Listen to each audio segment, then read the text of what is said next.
ठीक है, तो हमने वो क्वेश्चंस किए थे जहां पे we used perpendicular from centre bisect the chord. इसमें ना एक दो हमारे क्वेश्चंस और करने वाले हैं, वो हम बाद में करेंगे, पर आज हम एनसीईआरटी बेस्ड क्वेश्चन ही सॉल्व करते हैं। पीछे नहीं आया, जिसमें है लिखो इक्वल, लिखो इक्वल कॉर्ड्स सबटेंड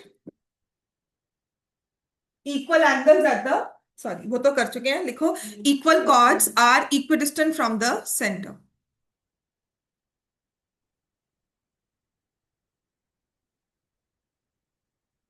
अब पूरी एक्सरसाइज में ना जितने भी क्वेश्चंस आज हमने करने हैं उनमें ये टॉपिक, ये जो क्वेश्चन है वो यूज होगा, ये जो थ्योरम है ये यूज होगी। Equal chords are equidistant from centre, और इसका कन्वर्स है, लिखो chords which are equidistant from centre are equal in length. वो जो कॉर्ड्स सेंटर से इक्वल डिस्टेंस पे होती हैं उनकी लेंथ भी इक्वल होती है। ठीक है,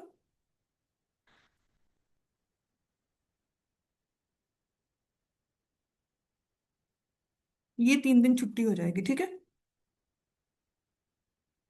29th को या तो मॉर्निंग में जल्दी बुला लूंगी,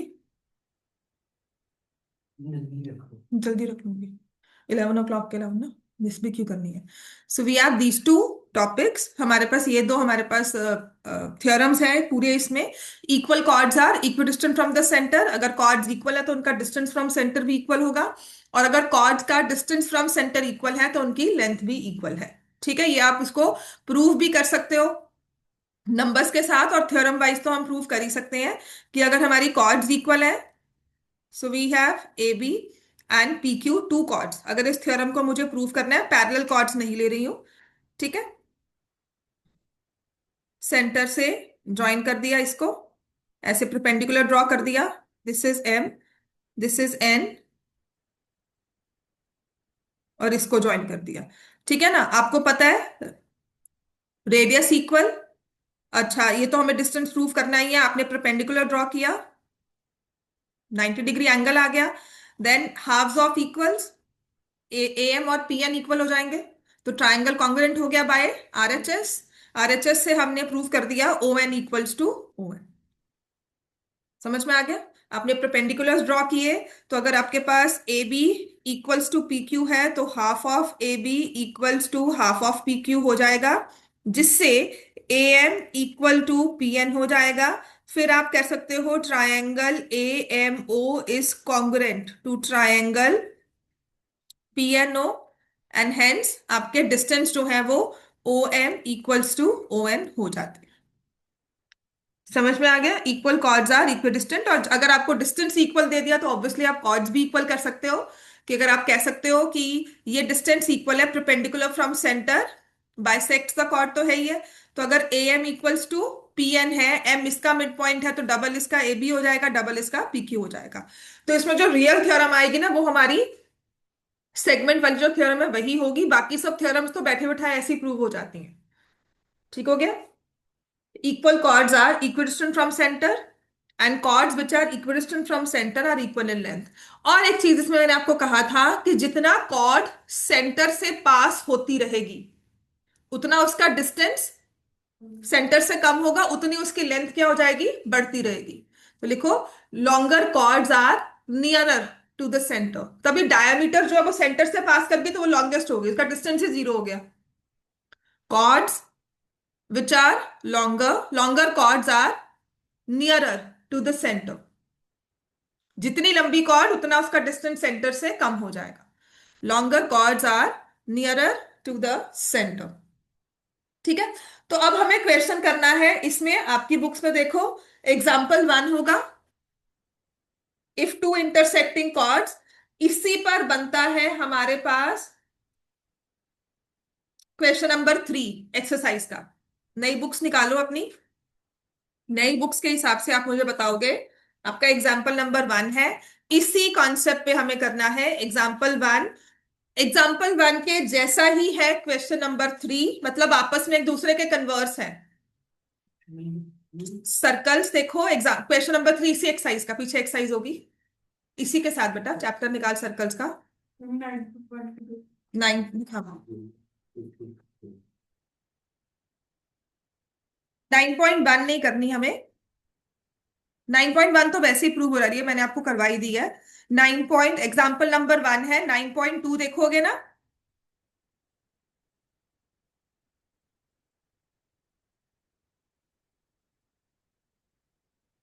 है ना, 9.2 में एग्जाम्पल वन है, उससे पहले एग्जाम्पल वन और क्वेश्चन नंबर थ्री आपस में एक दूसरे के कन्वर्स हैं। ठीक है, जो एग्जाम्पल वन में गिवन है क्वेश्चन नंबर थ्री में प्रूव करना है। 10th चैप्टर 10.4 खोलेगी तो, ना बेटा, तू 10.4 खोलोगी। ठीक है ना, आपका एग्जाम्पल टू है, पुरानी बुक है ना। हाँ, 10.4 एग्जाम्पल टू और क्वेश्चन नंबर थ्री बिल्कुल सेम है आपस में। Question two example, question number three example two तुम्हारी बुक का। अदरवाइज नई वाली बुक्स में एग्जाम्पल वन और एक्सरसाइज 9.2 का क्वेश्चन नंबर। ठीक है, इसी एक्सरसाइज में ना तुम अपनी बुक में तुमने जो क्वेश्चन दिया है ना वो लिख ही लेते हैं एज अ क्वेश्चन, वरना वो एग्जाम्पल क्वेश्चन नंबर वन में मैं प्रूव करवाती हूँ। तो लिख लो, इस बुक में लिखा हुआ है ना। हाँ, ये लिख लो, इसी एक्सरसाइज में लिख लो, prove that, prove that the line joining the centres,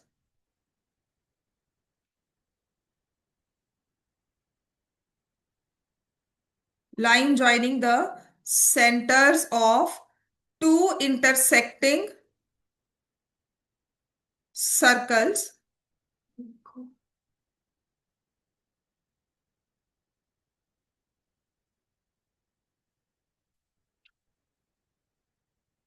is the perpendicular bisector of the common chord।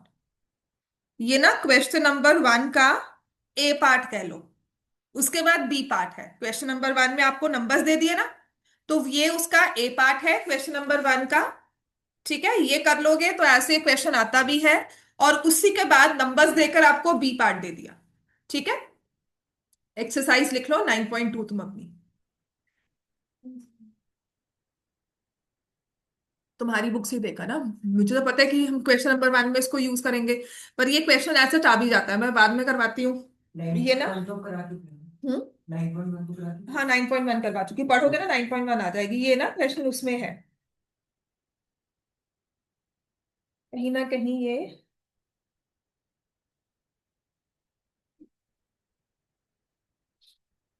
Example to रहेगा, तुम्हारा एग्जाम्पल वन होगा बेटा, तुम्हारी नई बुक है ना। क्वेश्चन नंबर थ्री था ये, पहली वाली हमारी जो एक्सरसाइज है ना उसमें था। If two circles intersect at two points prove that there centres lie on the perpendicular bisector of the common chord. इसी का वो देख लो, इसका अदर वे राउंड भी लिख लो, इसी क्वेश्चन का अदर फॉर्म भी है, लिख लो। ये ना हो ना कि ये क्या आ गया, बात सेम है। If to circles intersect at two points, to circles intersect at two points, prove that their centers lie on the perpendicular bisector of the common chord।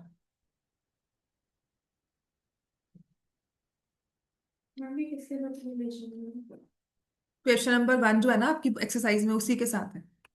वैसे अलग से क्वेश्चन भी है, पर आप उसको मतलब जो मैं आपको फर्स्ट क्वेश्चन करवाऊंगी उसमें पहले ये चीज प्रूव करेंगे, उसके बाद हम आगे फॉलो। ठीक है, चलो पहले करते हैं एग्जाम्पल नंबर वन। नई वाली बुक्स का एग्जाम्पल वन, पुरानी वाली बुक्स में एग्जाम्पल नंबर टू, जिसमें हमें दिया हुआ है if two intersecting chords of a circle make equal angles with the diameter. दो, एक सर्कल में दो कॉर्ड्स है और आपस में वो इंटरसेक्ट कर दिया, तो हमने लिया ए बी और हमने लिया पी क्यू। और इनके बारे में कहा गया है कि ये दोनों कॉर्ड्स जो है ना वो आपस में इक्वल है। गिवन में है कि ये दोनों कॉर्ड्स आपस में इक्वल है लेंथ में, है ना, two equal to. No no, equal नहीं दिया हुआ, वो हमें क्वेश्चन नंबर 3 में दिया है। तो A B and P Q are two chords. और ये इंटरसेक्ट कर रही है, तो देखो मैंने जानकर वो पॉइंट लिया है जो आपको सेंटर ना लगे। ठीक है। Make equal angles with the diameter. अब ऐसे ही हमने एक डायामीटर ड्रॉ की जो इनके इंटरसेक्शन पॉइंट से पास करती है। तो इसको ले सकते हो, एम एन ले ले, नहीं एम एन नहीं लेते, सी डी ले लेते। C D is the diameter.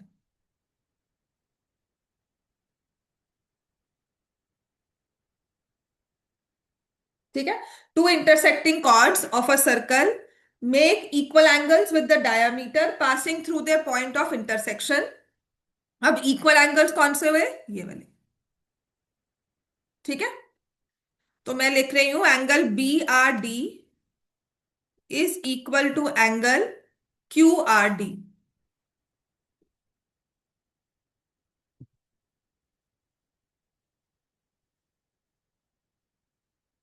Centre of the circle O हो गया, और ये दो एंगल्स इक्वल हैं। तो कहते हैं प्रूव करो कि जो हमारी कॉर्ड्स हैं वो इक्वल हैं। ये आपको गिवन, हाँ ये गिवन है। एग्जाम्पल नंबर 1 में देखो क्या क्या लिखा है। If two intersecting chords of circle, तो आपने ए बी पी क्यू दो कॉर्ड्स बनाई जो इंटरसेक्ट कर दिया, उनको दिखा दिया, इंटरसेक्शन पॉइंट को नेम कर दिया। मेक इक्वल एंगल्स, किसी के साथ तो एंगल बनाएंगे ना आपस में, विद द डायामीटर। तो मतलब हमें कोई एक डायमीटर ड्रॉ करनी है जो उनके सेंटर और इंटरसेक्शन पॉइंट से पास करे। डायमीटर तो सेंटर से पास करेगी, और अगर इंटरसेक्शन पॉइंट से पास करिए तो इन दोनों से पास करते हुए हमने डायमीटर बना दी, वो सीधी हो गई। अब जो एंगल्स विद डायमीटर है, तो मैंने लिया बी आर डी। आप बिल्कुल पी आर सी और क्यू आर, ये ए आर सी भी ले सकते थे, पर हमारा विजिबिलिटी इस वाले जोन में ज्यादा अच्छा है ना, ये थोड़ा बड़ा वाला है तो हमने वहां से ले लिया। ठीक है। तो हमें दिया हुआ है बी आर डी और क्यू आर डी आपस में इक्वल है। अब प्रूव क्या करना है, are equal in length. Prove that chords are equal, मतलब कि जो कॉर्ड्स हैं वो उनकी लेंथ आपस में इक्वल है। कि अगर दो इंटरसेक्टिंग कॉर्ड्स डायामीटर के साथ, कौन सी वाली डायामीटर, जो उनके पॉइंट ऑफ इंटरसेक्शन से पास करती है, उसके साथ एंगल्स इक्वल बनाती है ना, तो इसका मतलब वो कॉर्ड्स की लेंथ भी इक्वल है। ये प्रूव करना है। ठीक है। कंस्ट्रक्शन में क्योंकि देखो और कुछ मेरे पास नहीं है, अगर मुझे कॉन्ग्रुएंसी भी लगानी है तो ट्रायंगल चाहिए ना। कहीं से भी कभी ट्रायंगल पूरा नहीं हो रहा। अच्छा, आप इसको ट्रायंगल नहीं मान सकते, तो आप है, ये पी आर सी को हम ट्रायंगल नहीं मान सकते, है ना, तो हमें ट्रायंगल तो कहीं पूरे करने ही है। तो हद से हद में इसमें ये नहीं है कि मैं बी और डी को ज्वाइन कर दूंगी तो उससे होगा क्या। अब तक मैंने पढ़ा है perpendicular from centre bisects the chord, equal chords equidistant. तो मैं यही करूंगी, draw O M perpendicular to A B and O N perpendicular to P Q. क्योंकि परपेंडिकुलर फ्रॉम सेंटर बाइसेक्ट भी करती है कॉर्ड को, तो वहां से मैं कुछ प्रेफर करूंगी लेना। ठीक है। तो ये एम है और यहां पर ये एन। समझ में आ गया। दो ट्रायंगल्स दिख रहे हैं बनते हुए, दो राइट ट्रायंगल्स। कौन कौन से, R O M and R O N, इन दोनों को कॉन्ग्रुएंट प्रूव करना है आपने।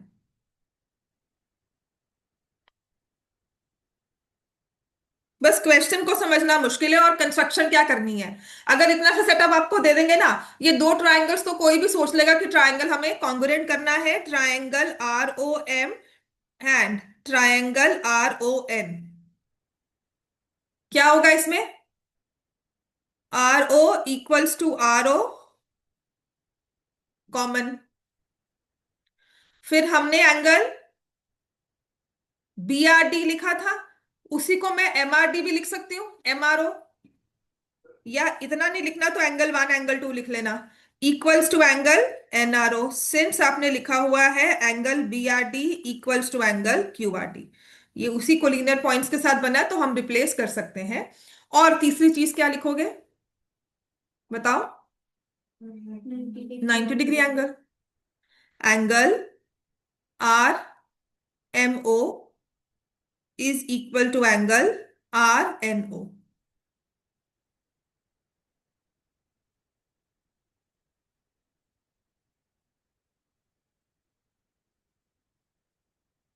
कौन सी कॉन्ग्रुएंसी रूल के साथ ये कॉन्ग्रुएंट होंगे? बाय एएएस से, कॉन्ग्रुएंसी से ये कॉन्ग्रुएंट प्रूव हो गए। ठीक है, ए कॉन्ग्रुएंसी से कॉन्ग्रुएंसी प्रूव हो गई है।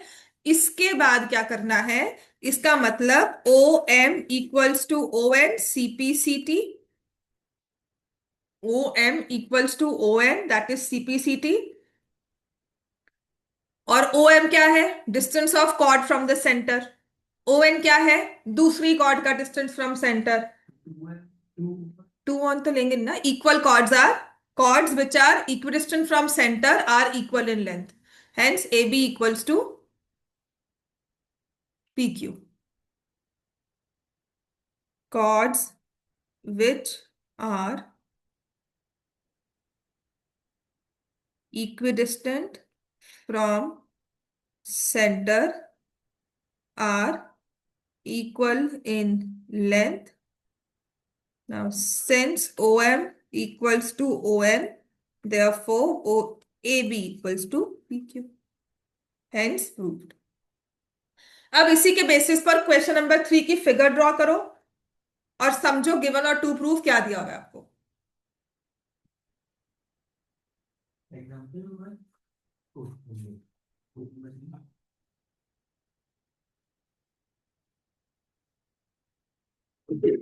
God bless you.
Question number 3 पे आते हैं। सेम यही सेम फिगर बनेगी।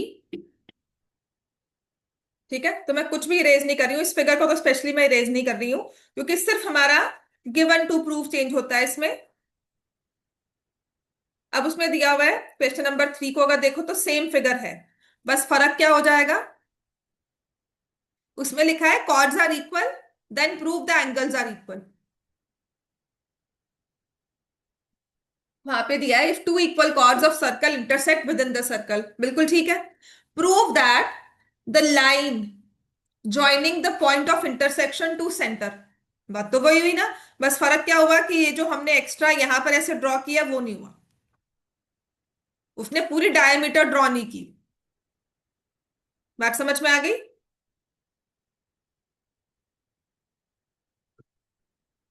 ठीक है ना, पूरी वाली डायमीटर ड्रॉ नहीं की।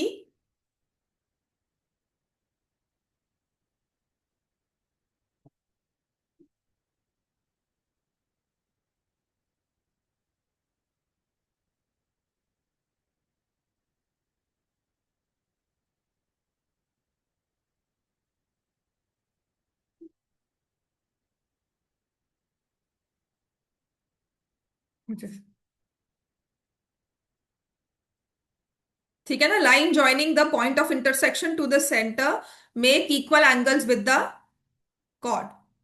तो इसमें गिवन क्या है हमारे पास, A B equals to P Q, O is the centre of circle,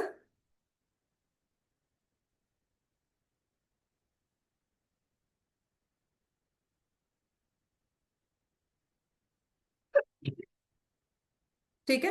अब अगर कंस्ट्रक्शन का है ना, इसको प्लीज डॉटेड में कर दिया करो। आपको प्रूव करना है angle M R O is equal to angle N R O. Construction में वही लिखोगे, draw O M perpendicular to A B and O N perpendicular to P Q. ठीक है।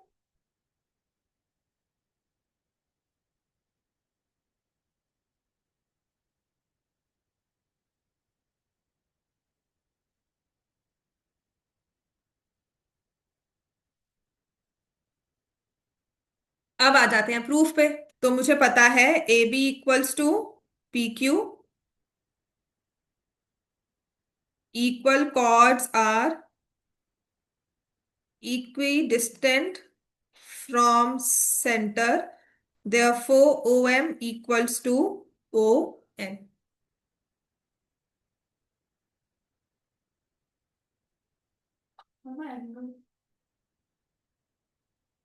अभी तो मैंने डिस्टेंस इक्वल कॉर्ड्स लिखा है ना, उसके बाद अब प्रूफ पे ट्राइंगल्स को कॉन्ग्रुएंट कर देंगे। इतना लिख लिया सबने, है ना। अब हम क्या करेंगे, अब हम लिखेंगे in triangle O M R and triangle O N R. पहले क्या लिखा था, आर एम ओ लिखा था ना, वही लिख लो अगर मुश्किल आती है। ट्रायंगल सेम लिख लो, R M O and R N O. ठीक है। आपके पास है O M equals to O N, proved above. फिर हमारे पास है O R equals to O R, जो कि है कॉमन, है ना। और क्या है, 90 degree angle. Angle R M O equals to angle R N O, each 90। triangle RMO is congruent to triangle RNO by RHS। समझ में आ गया ना RHS कॉन्ग्रुएंसी। और यहीं से मेरे पास आ जाएगा angle MRO equals to angle NRO CPCT, और वही हेंस प्रूव्ड। सेम फिगर कुछ भी नहीं है, बस उसमें डायामीटर दी थी, इसमें कहा था सेंटर और इंटरसेक्शन पॉइंट को ज्वाइन कर दिया। एक या तो दिन वहां बैठ के जाके, ठीक है।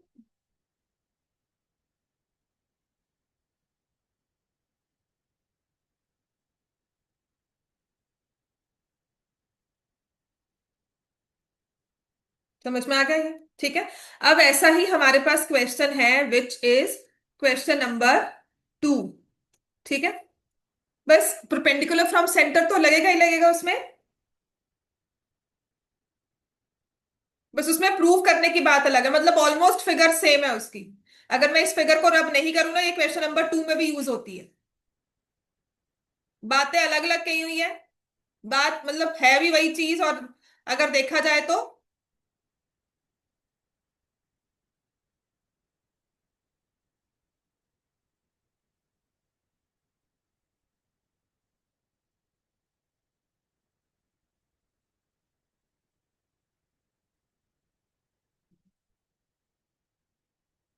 इसमें लिखा है क्वेश्चन नंबर 2 में भी सेम फिगर है, देखो वही सब ए बी पी क्यू, और ये इंटरसेक्शन पॉइंट को आर लिख लो। बस हल्का सा फर्क क्या होगा, इसमें एंगल्स के बारे में हमें कुछ नहीं कहा होगा, no information as to angles.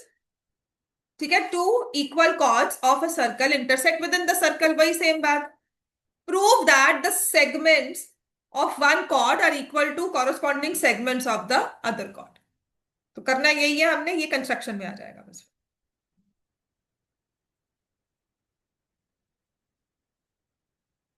ठीक है।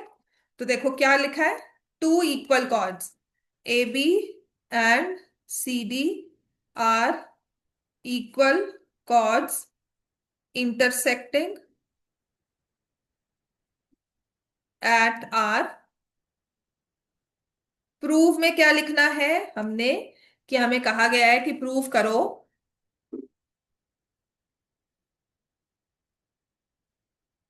A R equals to P R and corresponding है ना छोटे वाला हिस्सा, छोटे वाले पार्ट को। इंटरसेक्शन पॉइंट ने एक लाइन को दो हिस्सों में डिवाइड किया है, उसके दो टुकड़े कर दिए, है ना।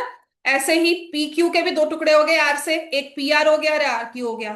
तो जो ए आर है और पी आर वो आपस में इक्वल है, और यहां से बी आर किसके इक्वल हो गया, क्यू आर। वो क्या वहां पे क्यों ये है ना क्यों ए बी एंड सी सी। हाँ सॉरी, पी क्यू आर, बिल्कुल। A B and P Q are equal chords, ठीक है। इंटरसेक्टिंग एट आर, आपको प्रूव करना है ए आर और पी आर इक्वल है, और वहां से बी आर और क्यू आर इक्वल है। कंस्ट्रक्शन में हम क्या करेंगे कि ज्वाइन कर दो ओ आर को and draw O M perpendicular to A B and O N perpendicular to P Q. और फिर से वही चीज प्रूव करनी है, triangle R M O is congruent to triangle R M O. Equal chords है तो इक्विडिस्टेंट होंगी, 90 डिग्री एंगल, और हमारा और क्या हो जाएगा, कॉमन साइड। ठीक है, अगर प्रूफ पे आ जाओगे तो हमारे पास triangle R M O and triangle R N O, इन्हें कॉन्ग्रुएंट प्रूफ करना है।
ठीक है ना, वही आ रहा है वो, फिर से वही देखो, तीनों में एक ही ट्रायंगल लेकर ना उसके आसपास ही हमने कॉन्ग्रुएंसी प्रूव की है। अब क्या लिख दोगे यहाँ पर, O M equals to O N, और यहाँ पर वही reason, equal chords are equidistant from centre. और उसके बाद हम क्या लिखेंगे, O M R, angle O M R equals to angle O N R 90 each, और O R equals to O R common. दोनों का ट्रायंगल्स कॉन्ग्रुएंट हो गए, लेकिन कौन से रूल से, R M O congruent to triangle R N O by, बोलो, राइट एंगल लिया, एक मिनट बता, प्रभनु बता, राइट एंगल लिया, ये परपेंडिकुलर लिया, और ये साइड लिया, एक एंगल और दो साइड्स, एंगल भी राइट एंगल है, राइट एंगल नहीं, यहाँ पर तो हाँ, एस ए एस एस। ये ऐसे ऐसे कोई रूल होता ही नहीं, दो साइड्स एक एंगल के साथ कोई रूल नहीं होता। अगर होता है तो वो कौन सा होता है, राइट एंगल है तो कौन सा होता है, आर एच एस, क्योंकि देख राइट एंगल हो गया, हाइपोटेन्यूज हो गया, साइड हो गया, देख ध्यान रख। मैं अगर क्यों पूछती हूँ, क्योंकि तू जब पूछता है ना तो कॉन्शियस होकर पता नहीं क्या सोचने लगा था, तेरा माइंड ब्लैंक आउट हो जाता है। ये चीज हटा ले, पेपर भी तेरा इजी हो जाएगा सॉल्व करना। समझ में आ गया, वैसे लिखता रहेगा, वैसे कहेगा हाँ हाँ, the moment I look at you you से यस यस यस। अब मुझे पता नहीं तू पहले समझ रहा है कि तेरे को अब समझ में आया एक्स्ट्रा, की तुम जोन आउट बहुत होते हो, है ना। हाँ हाँ हाँ, नहीं नहीं, पढ़ नहीं रहा होता मुझे पता ही लग जाए तू जोन आउट बहुत होता है, सी आई पिक द प्रॉब्लम, मुझे लग रहा है तू जोन आउट होता है, ठीक है। अब मैं अपनी तरफ से सोच रही हूँ, अब वो है नहीं है, उस पर हम इशू नहीं बनाएंगे ना।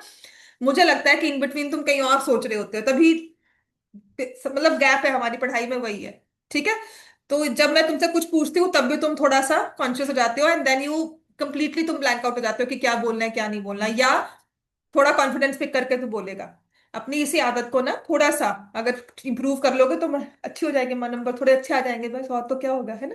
हाँ, अब इसके बाद ये हमारे पास आ गया। अब इससे हमने क्या प्रूव किया कि M R equals to R N है।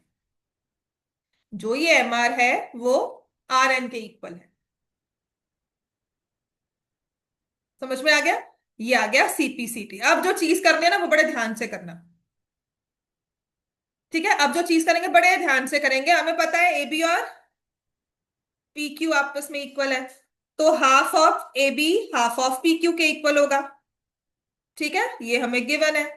हाफ ऑफ ए बी का मतलब हम क्या ले रहे हैं, ए एम, और यहां से क्या ले रहे हैं, पी एन, क्योंकि हम लिख देंगे perpendicular from centre bisects the cord.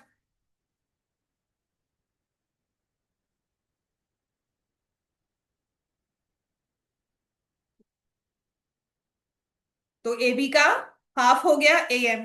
यहां से आपने लिखा एम आर और यहां से लिखा एम एन। ठीक है, बस इसको ध्यान रखना है कि ए एम के साथ एम आर हो, पी एन के साथ एन आर हो।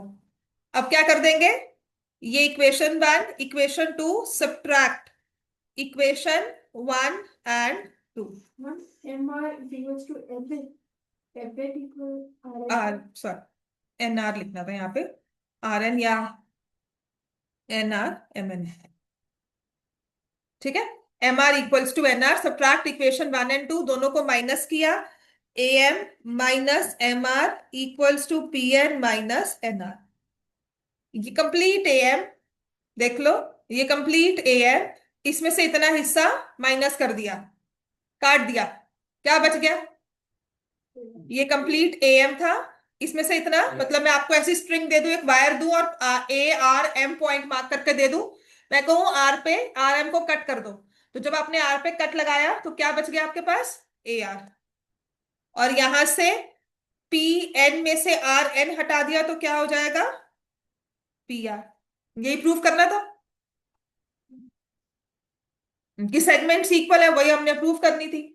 अब दूसरी तरह से भी अगर कुछ और इसके अलावा आपने भी अगर दूसरा भी प्रूव करना है तो वो क्या होगा, A B equals to P Q. लिख लिया इतना। ठीक है, इसके बाद मैं लिख दूं फिर से, A B equals to P Q, A R equals to P R, दोनों को सब्ट्रैक्ट कर दो, तो A B minus A R equals to P Q minus P R. A B में से ए आर माइनस कर दोगे तो बी आर रह जाएगा, और पी क्यू में से पी आर माइनस कर दोगे तो क्यू आर रह जाएगा। प्रूव कर दिया दोनों चीजें। पता है उसमें मैं क्यों नहीं लेती, बिकॉज बी एम में उसको ऐड करना, Ma'am, AM equals to P plus over. Halves of equals, halves of equals, क्योंकि आपने परपेंडिकुलर ड्रॉ किया था, उसने कॉर्ड को बाइसेक्ट करना ही करना है, तो अगर बाइसेक्ट किया है तो ए एम हाफ हो गया, हाफ्स ऑफ इक्वल्स है ना।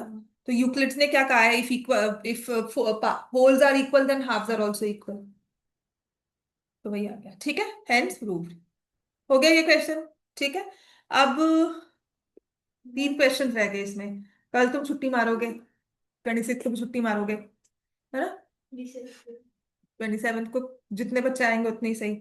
तो फर्स्ट क्वेश्चन कर लेते हैं, फिर इसमें फर्स्ट क्वेश्चन का ना जो मैंने आपको लिखवाया वही कर लेते हैं, नंबर वाइज उसको बाद में प्रूव कर लेंगे। चलो लिखो, इतना टाइम तो है अभी। मुझे था वरना क्वेश्चन फोर भी बहुत आसान है, क्वेश्चन फोर कर लो, क्वेश्चन वन इकट्ठा ही करवाऊंगी। क्वेश्चन फोर बहुत ही आसान है, अभी बात करते करते ही प्रूव हो जाएगा। So if a line intersects two concentric circles, there are two concentric circles. Concentric circles कौन से होते हैं, जिनका सेंटर सेम होता है। एक ही सर्कल से हमने कंपास, एक सर्कल ड्रॉ किया, कंपास वही पॉइंट वही रखा, कंपास को बड़ा कर दिया तो दूसरा सर्कल बन गया। ठीक है, सो वी हैव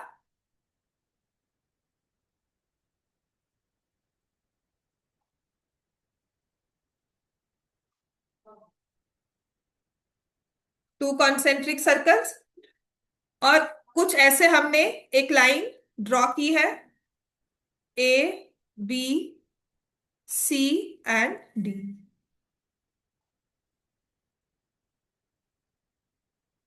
अब कहते हैं प्रूव करो कि जो ये ए बी है वो सी डी के इक्वल है। कंस्ट्रक्शन ये कहती है draw O M perpendicular to A B. पूरी लाइन को परपेंडिकुलर यहां से ड्रॉ कर दो, तो हम कर सकते हैं ना।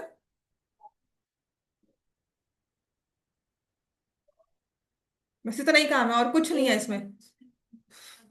बिल्कुल। सो proof, so perpendicular from center bisects the chord, ठीक है, which means AM equals to DM and also BM equals to CM। Subtract कर लो,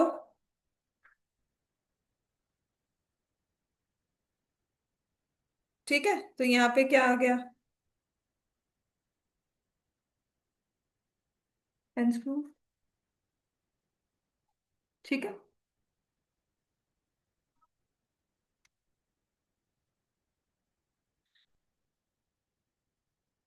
मतलब अगर आपको AB की कॉर्ड लेंथ दे दे, AB मैं कह दूं 10 सेंटीमीटर और BC कह दूं 6 सेंटीमीटर, तो can you find the length of AB? मेरी तो दी है। AD, सॉरी,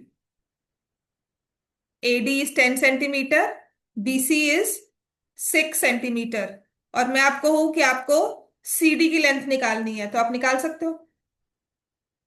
AM कितना हुआ 5, BM कितना हो गया 3, तो ये कितना आ गया 2, तो ये भी कितना आ गया, समझ में आ गया इतना, ठीक है, चलो काफी है इतना आज के लिए। ये पता है।